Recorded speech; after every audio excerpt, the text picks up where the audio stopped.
dengan terus berproses tetap bisa baik belajar dari segala dan bekerja keras sebanyak impianmu. Dirinya kurang ngomong. Ya abi naros ya lang. Baik Bang Ahmad ya. Iya. Kita langsung saja Baik, Kakak. masuk ke pertanyaan yang pertama. Siapa Kak? Bismillahirrahmanirrahim. Pertanyaan pertama, apa saja faktor-faktor utama yang mendorong seseorang untuk berpindah agama? Faktor-faktor seseorang berpindah agama. Ya. Bismillahirrahmanirrahim. Izin menjawab. Apabila terdapat kekeliruan mohon diperbaiki. Menurut hemat saya, faktor-faktor seseorang pindah agama itu bermacam latar belakang ataupun bermacam situasi gitu. Yang pertama, faktor seseorang berpindah agama itu kalau diajukan dalam keyakinan yang pertama. Jadi keyakinannya itu dalam tanda kutip belum sepenuhnya yakin gitu. Jadi ada keraguan di dalam hatinya. Sehingga seseorang baik dari muslim ke Kristen ataupun dari Kristen ke muslim itu bisa menjadi penentu dia itu pindah agama ataupun dari Konghucu ke Kristen dan Kristen seperti itu. Jadi faktor keyakinan di dalam diri. Makanya untuk seorang Islam itu yang perlu dibenahi itu kan faktor keyakinan. Tauhid dulu gitu kan. Tauhid atau di dalam dirinya diperkuat. Yang kedua, selain dari keyakinan, situasi. Dalam artian gini, seseorang itu hidup di lingkungan mana gitu. Contoh gini, tidak sedikit sekarang ya di Indonesia ataupun di dunia orang Kristen itu masuk Islam. Tidak sedikit di Eropa, di Rusia itu sekarang agama kedua itu Islam. Tidak sedikit di Amerika agama kedua itu Islam. Kenapa? Mereka itu melihat situasi dunia itu seperti gimana. Jadi Islam itu seperti gimana. Jadi mereka melihat lingkungan. Oh ternyata lingkungan Islam itu yang dinamakan teroris itu ternyata bohong. Ternyata Islam itu damai, Islam itu rahmatan lil alamin. Kalau orang Kristen ke Islam ya, tapi orang Islam ke Kristen juga karena lingkungannya, misalkan lingkungan Kristen ya, ada juga tidak sedikit dari Islam berpindah ke Kristen. Begitupun dengan agama lain seperti itu. Yang ketiga tadi kan keyakinan, terus situasi. Yang keempat ada kebutuhan. Kebutuhan tertentu dalam artian gini, dia masuk Islam itu misalkan karena dibawa oleh suaminya, kan kebutuhan dia itu memenuhi suaminya misalkan, ataupun kebutuhannya itu memenuhi istrinya. Ada juga dari Islam ke Kristen karena dia suaminya orang Kristen, dia terpaksa kan menjadi orang Kristen karena kebutuhan dia itu sebagai istri mengikuti suaminya gitu. Jadi ada mungkin beberapa faktor ataupun hal yang mereka berpindah agama, baik dari Islam ke Kristen, dari Kristen ke Islam, atau dari Kristen ke Katolik, dari Katolik ke agama yang lain seperti itu. Itu mungkin yang dapat kami sampaikan. Sebenarnya masih banyak, tapi itu aja dulu. Jadi kalau disimpulkan ya dari jawaban yang tadi, yang pertama yang mempengaruhi ataupun faktor-faktor yang mempengaruhi dalam konversi agama itu yang paling utama, yang pertama ada tauhid gitu ya. Tauhid keyakinannya. Kemudian ragu di dalam hatinya ragu di dalam hatinya. Kemudian tadi itu apa mah? Faktor situasi, lingkungan gitu. Iya.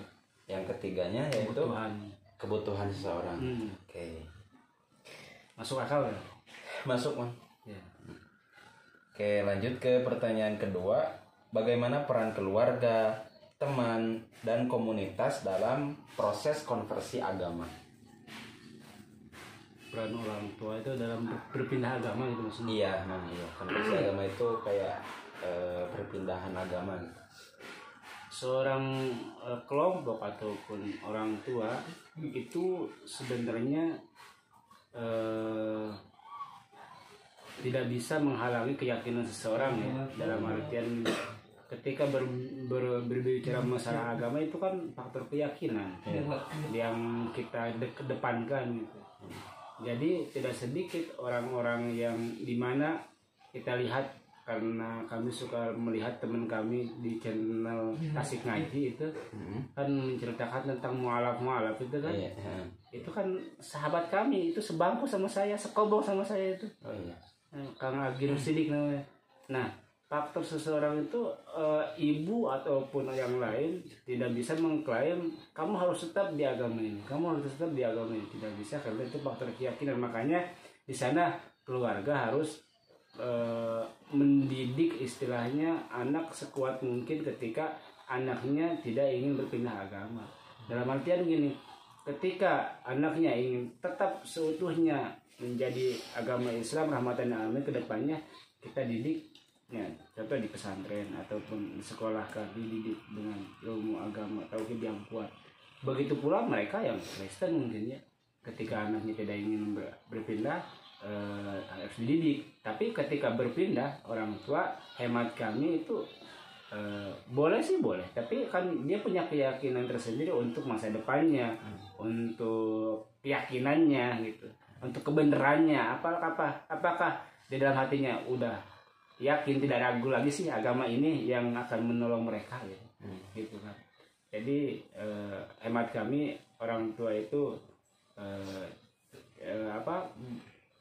orang tua tidak boleh mengklaim anaknya berpindah keyakinan, utamanya kelompok, karena masalah keyakinan itu masalah ya urgen gitu ya, masalah udah ada dalam dirinya. Masalah keagamaan tidak bisa ditoleransi lagi ya, itu. Oke, berarti ya begitu. Ya, jadi intinya mah di keyakinan gitu mah. Iya.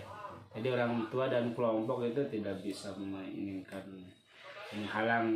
menghalangi orang tersebut berpindah agama. Pertanyaan selanjutnya, apakah pengaruh budaya, sosial, dan ekonomi berperan dalam konversi agama? Hemat kami itu sangat berperan ya, perpindahan agama. Kenapa? Dulu dia kalau kita melihat sejarah historis di negara kita, asalnya di negara kita itu kan bukan non-muslim, Hindu Buddha kebanyakan. Karena para ulama, para masyaikh dan juga para wali, dia beradaptasi dengan lingkungan dan kebudayaan, maka itu sangat berpengaruh budaya lingkungan itu terhadap perang agama. Dulu kan kita tahu Wali Songo bagaimana menyebarkan Islam dengan seni wayang. Wayang itu kan bukan dari Islam. Kita tahu ya, betul nggak? Betul. Itu. Tapi di sana mereka membuat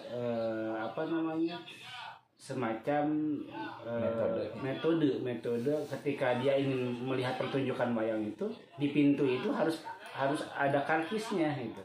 Karkis tersebut bukan dengan uang. Salah satunya karkisnya dengan membaca syahadat. Gitu. Asyhadu an la ilaha illallah wa asyhadu anna Muhammadar Rasulullah. Itu yang kami tahu dalam sejarah dalam pelajaran SPI di S1. Gitu. Jadi syahadat itu kadang-kadang ketika sudah syahadat dia masuk Islam. Nah, ketika di dalam pertunjukan ditunjukkanlah ajaran-ajaran ataupun pelajaran-pelajaran yang berhubungan dengan Islam, sehingga masyarakat itu ternyata seperti ini ya gitu. Lain aja selain itu juga ya budaya itu kan budaya lingkungan, terus juga keuangan atau ekonomi sosial itu sangat berpengaruh sekali. Kita tahu tidak sedikit di orang Islam mereka yang berpindah agama karena dia miskin, tidak punya makan, tidak bisa makan, tidak punya uang. Orang-orang Kristen misalkan mengomong-omingi ya, mengiming-imingi ya dia dengan beras, dengan uang, dengan mie, sehingga keyakinannya di dalam hatinya itu buyar. Jadi di dalam hatinya itu tauhidnya itu tidak jadi ragu gitu, sehingga berbidahlah ke agama Kristen misalkan seperti itu ya. Tapi ya alhamdulillah di negara kita kan mayoritasnya Muslim. Itu juga dengan hasil perjuangan tadi yang berpengaruh dengan ekonomi, sosial, budaya dan lain sebagainya. Oke. Masuk akal ya? Masuk. Lanjut ke pertanyaan selanjutnya, bagaimana peran agama asal dalam mempengaruhi keputusan seseorang untuk berpindah agama? Ya, peran agama asas misalkan dalam artian ustadznya ataupun apanya ini ya? Peran agamanya. Peran agamanya Iya. ya harus ikhlas, harus ridho gitu kan, harus merelakannya, karena itu kan keputusan hati, keputusan keyakinan. Dalam artian ya tidak sedikit orang-orang yang dari Kristen pindah ke Islam karena dengan keyakinan ya mereka tidak bisa apa-apa kan, karena itu udah faktor dari sendiri, dari keyakinan, dari batinnya bahasanya. Kita lihat di seluruh dunia ya mereka biasa-biasa aja, meskipun ya Hindu, Buddha, Kristen kan yang pindah ke Islam, saya lihat seperti itu. Dan dari Islam ke Muslim, dari Islam ke Kristen ada nggak? Kita rela saja kan, tidak sedikit artis-artis yang asalnya Muslim pindah ke Kristen, biarkan karena itu keyakinan mereka. Itu yang kami lihat di dalam kehidupan ini, di dalam realita. Tapi wallahualam benar jangan saja, salahnya itu kembali kepada aturan yang berlaku. Oh, berarti bisa jadi karena faktor kemauan dari diri sendiri ya, dari orang. Atau bisa juga seperti yang sudah dikatakan oleh responden sebelumnya, bahwasanya yang berhubungan dengan agama asal itu misalkan seseorang tidak puas terhadap agamanya ataupun dia itu tidak merasa tidak bahagia gitu di agamanya itu, makanya betul. dia ingin berpindah agama. Iya. Lanjut Bang, pertanyaan selanjutnya. Bagaimana pengaruh pengalaman pribadi, nah misalnya kayak krisis hidup terhadap konversi agama, itu bagaimana pengaruhnya? Miskin misalkan Bang, karena ya miskin. Kenapa dia bisa berpindah agama gitu maksudnya atau gimana? Ya pengalaman pribadi sehingga orang tersebut pindah agama. Iya, tadi faktor pertama pindah agama, yang pertama ragu gitu kan. Saya maksudnya ragu dengan keyakinannya gitu kan. Yang kedua tadi dengan yang sudah disebutkan tidak puas dengan agamanya, agama sebelumnya gitu kan, tidak puas. Yang ketiga ya misalkan faktor kemiskinan dan faktor ketidakmampuan, itu sangat berpengaruh sekali. Pengalaman pribadi itu melihat di lapangan seperti itu. Jadi faktornya orang itu, makanya kenapa di Islam misalkan harus kaya, kita harus mandiri, harus jadi isim bahasanya, jadi tidak memerlukan orang lain kan, seperti fa'il dan harap. Fi'il dan harap itu kan memerlukan orang lain. Kalau isim itu tegak berdiri gitu. Itu kalau dikaitkan dengan agama kita, makanya Rasulullah mencontohkan kita itu tetap harus kaya supaya kita tidak, yang pertama minta-minta, yang kedua ketika kita miskin kan otomatis kita diajak-ajak orang lain. Kedepannya kadang keyakinan kita juga buyar karena faktor lingkungan gitu kan. Itu Nah, kemudian apakah ada perbedaan yang signifikan dalam faktor-faktor yang mempengaruhi konversi agama antar kelompok agama? Perbedaan. Iya, perbedaan yang signifikan dalam faktor-faktor yang mempengaruhi seseorang berpindah agama. Coba lebih Jadi- intinya gimana? Jadi perbedaan yang signifikan, jadi faktor-faktor gimana ya? Perbedaan yang signifikan dalam faktor-faktor yang mempengaruhi konversi agama antar kelompok agama. Belum masuk ya. Belum masuk. Intinya apa? Intinya apa ya? Coba intinya. Mana ya? Jadi faktor-faktor apa dalam ruang lingkup kelompok agama gitu. Faktor-faktor yang menyebabkan konversi agama. Perpindahan agama. Iya. Faktor yang menjadi perpindahan agama dari A ke B. Antar beragama gitu. Gimana masalahnya? Saya kurang dapat mengerti. Faktor banget. Perbedaan signifikan dalam faktor-faktor yang mempengaruhi konversi agama antar kelompok agama. Faktornya namanya adalah kan itu membandingkan satu Agama. dan dua faktor yang ada. Nah, mana yang lebih signifikan gitu kan? Tadi kan sudah disebutkan ada faktor-faktornya dari mulai ekonomi, politik, sosial, dan sebagainya. Nah, faktor mana yang sekiranya lebih signifikan dalam hal konversi agama antar beragama gitu kan? Faktor mana nih, sosial kah atau ekonomi kah?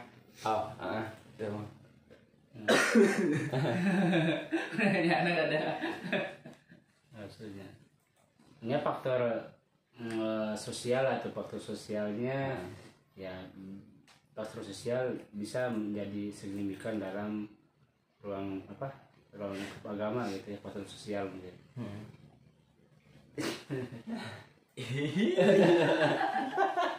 Bingung ya. Tadi dia siapa? Paham enggak? Tadi Itu berkaitan yang pertanyaannya sebelumnya. Cuma harus disimpulkan dulu pertanyaan sebelumnya secara lebih jelas mana naon wae faktornya. Faktor anu ditanyakan lah gitu. Ya kan di luar kan pertanyaannya sebelum itu. Sebelum nate bagaimana pengaruh pengalaman pribadi kayak krisis hidup, peran agama asal, terus pengaruh budaya, sosial dan ekonomi. Terus Nah, itu bisa jadi faktor itu. iya bisa ya. Bisa. Jadi faktor ekonomi, sosial, budaya, politik gitu kan. Nah, mana sekiranya yang signifikan Tapi lebih ke politik ya. Hal masalah politik. Iya, politik. Dalam artian gini. Makanya kenapa orang-orang Kristen itu menyebut bahwa politik Islam itu lebih unggul. Rasulullah berdakwah itu menggunakan politik. Betul nggak? Betul. Itu. Jadi politik Rasulullah dalam berdakwah itu kan salah satunya jujur, ikhlas, itu kan. Terus ketika ditawar misalkan Rasul ini dijual berapa? Saya belinya dari sana misalkan 10.000, saya jual 12.000. Apakah Anda mau gitu kan? Kalau mau silahkan, kalau tidak mau jangan. Itu kan faktor politik dalam berbisnis. Sedangkan kan orang-orang non muslim seperti Abu Jahal dan Wahwatuha gitu kan, Warudalika dan teman-temannya tidak seperti itu gitu kan. Dia punya untung misalkan 15.000. Dari sananya nggak seperti itu. Dia dari sananya udah 17.000 padahal dia udah punya untung 5.000. Jadi seperti itu. Jadi metode dan cara yang digunakan oleh orang-orang muslim dan orang-orang non muslim itu beda gitu. Jadi hemat kami itu yang paling signifikan dalam faktor tersebut faktor politik. Dari faktor politik maju ke sana nanti ada faktor sosialnya, ada faktor budayanya, ada faktor lingkungannya gitu kan. Nah, itu jadi yang hemat kami yang paling signifikan dalam beragama itu faktor politik. Allah alam. Oke. Pertanyaan selanjutnya, bagaimana peran media dan teknologi dalam proses konversi agama? Peran media dan teknologi itu sangat berpengaruh sekali. Ya. Salah satunya ya, sahabat kami itu Tasik Ngaji itu selalu memberikan berita khususnya pada keluarga YouTuber gitu kan, keluarga besar TikToker, YouTuber, bahwasanya pengaruhnya sangat besar sekali supaya masyarakat tahu nih orang misalkan orang Kristen pindah ke Islam, orang Islam berpindah ke Kristen, orang Islam misalnya atau orang Kristen menjelek-jelekan Islam, itu pengaruhnya sangat keras sekali. Pengaruhnya sangat signifikan. Peran media kan? Ya, media dan teknologi. Iya, teknologi Kayak gadget gitu. Iya, gadget. Betul. Jadi ketika seseorang menonton video ceramah ataupun ya penjelasan dari ustadz ataupun kalau yang dari Kristen mungkin kayak pendeta ataupun yang lainnya gitu, itu bisa mempengaruhi pemahaman seseorang ataupun Betul. keyakinan seseorang gitu. Betul. Sehingga menyebabkan dia bisa berpindah agama. Kemudian pertanyaan selanjutnya, bagaimana pengaruh pendidikan dan pengetahuan terhadap keputusan seseorang untuk berpindah agama? Ya tadi sih, jangankan pendidikan, orang tua pun kan tidak bisa. Itu pendidikan pertama kan di orang tua. Jadi pengaruh pendidikan dan pengaruh itu ya harus merelakannya. Yes, itu kan kembali lagi kepada faktor keyakinan utamanya mas. Jangankan pendidikannya, negara juga nggak bisa, apalagi negara harus netral silakan. Berbeda agama sesuai dengan keyakinan masing-masing. Itu di seluruh dunia loh, seluruh negara loh. Bukan hanya di kita, di Amerika, di Rusia itu kan, Jerman. Sekarang kan kalau lihat di dalam hajanah Islam itu agama Islam itu bangkit. Kita tahu di dunia itu agama Islam sekarang menduduki peringkat kedua dengan populasi penduduk kalau tidak salah 1.800.000.000, dan populasi Kristen itu dibagi kan, ada Kristen Katolik, ada Kristen Ortodok, itu kurang lebih ada 2 miliar. 2 miliar di dunia. Jadi agama terbesar itu di dunia bukan Islam sebenarnya sekarang. Jadi Kristen. Kalau menurut hasilnya Allah alam, benar dan salahnya gitu kan. Iya. Itu baru menurut elektronik nanti ya. Atau bisa yang mempengaruhi seseorang dalam bidang pendidikan itu, misalkan dia pendidikannya udah tinggi gitu mang, udah mencapai S1 atau S3 sampai S3 gitu, sehingga dengan bertambahnya pendidikan atau penjenjang pendidikan, wawasan ataupun cakrawalanya itu tinggi gitu, sehingga pengetahuan ataupun pengalamannya bisa menyebabkan seseorang berpindah agama. Karena kalau misalkan kita pendidikannya udah luhur gitu, udah atas, maka pemikirannya juga akan lebih luas.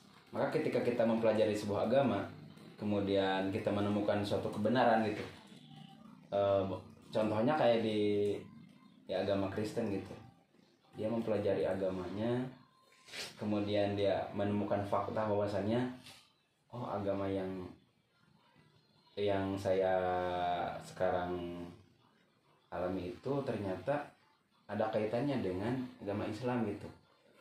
Contohnya kayak di Bible itu terdapat ataupun tertulis bahwasannya Nabi Isa itu nabi bukan Tuhan gitu. Betul. Makanya dengan dia mengetahui bahwasannya Nabi Isa itu adalah nabi bukan Tuhan, sehingga dia berpindah keyakinan gitu Ke Islam itu ya.